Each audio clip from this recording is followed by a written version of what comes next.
अस्सलाम वालेकुम नाजरीन, जफर सईद जफरनामा के साथ। नाजरीन, बहुत सारी डेवलपमेंट्स हैं, बहुत सारी बातें करने वाली हैं, लेकिन आज जो मेन टॉपिक है हमारा वो है मरीम नवाज का सियासी मुस्तकबिल।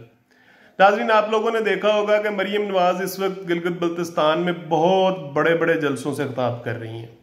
पीडीएम के जलसे यहाँ पंजाब में, सिंध में, कोई बलोचिस्तान में भी ठीक ही हुए थे। मतलब वो उनको हम कह नहीं सकते कि वो कोई आम से जलसे थे, लेकिन जो गिलगित बल्तिस्तान में हो रहा है वो बड़ा हैरान कुन है।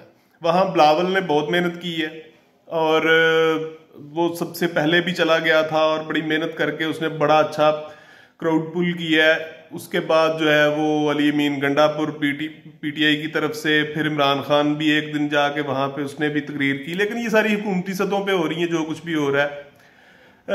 मैं तो समझता हूँ कि बिलावल के साथ भी जो कुछ हो रहा है, जो बिलावल कर रहा है वो भी तकरीबन फौज की मर्जी उसमें शामिल है।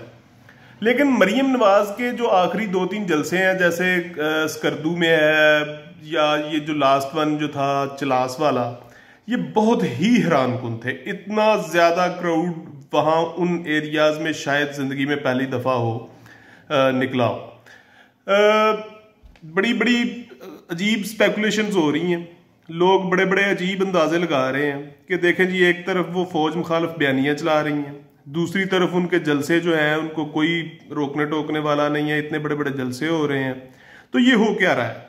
ये कोई डील वील का चक्कर तो नहीं है?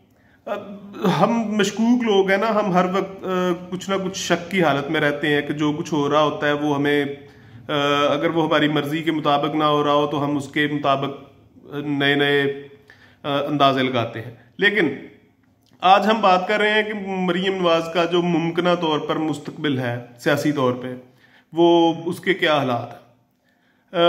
अभी मैं एक सेकंड, मैं आपको थोड़ी सी बात वाज़े करते चलूं। लंदन में एक बहुत बड़ी पेशरफ्त हुई है, ये शायद तारीख की सबसे बड़ी पेशरफ्त है कि मियां नवाज शरीफ जो है वो सारा कुछ यहाँ पे पाकिस्तान में जो भी ड्रामा करके लंदन में जाके बैठा है। बड़े बावसूख जराए ने मुझे इस बारे में इन्फॉर्म किया है कि वो मियाँ साहब का कोई सियासी प्रोग्राम नहीं है।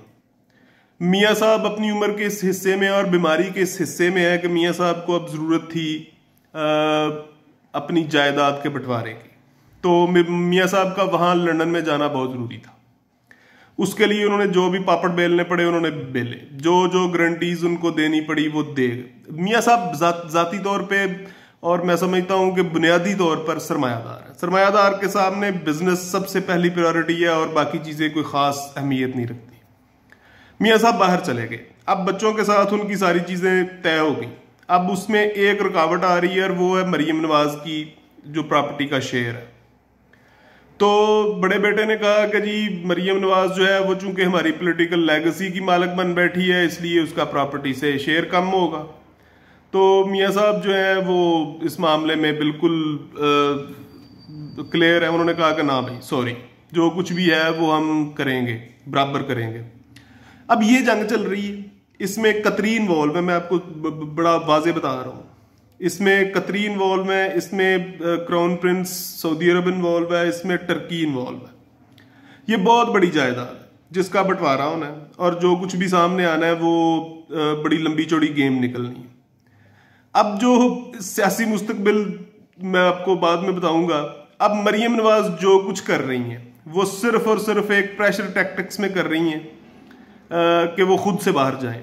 और मैं आपको आज ये बता रहा हूं कि मरीम नवाज अगले 1-2 महीने के बाद बाहर होंगी पाकिस्तान से। नाजरीन, पहली वीडियो में मैंने आपको बताया था जो बाइडेन जीतेगा, जीत गया, ट्रंप हार गया।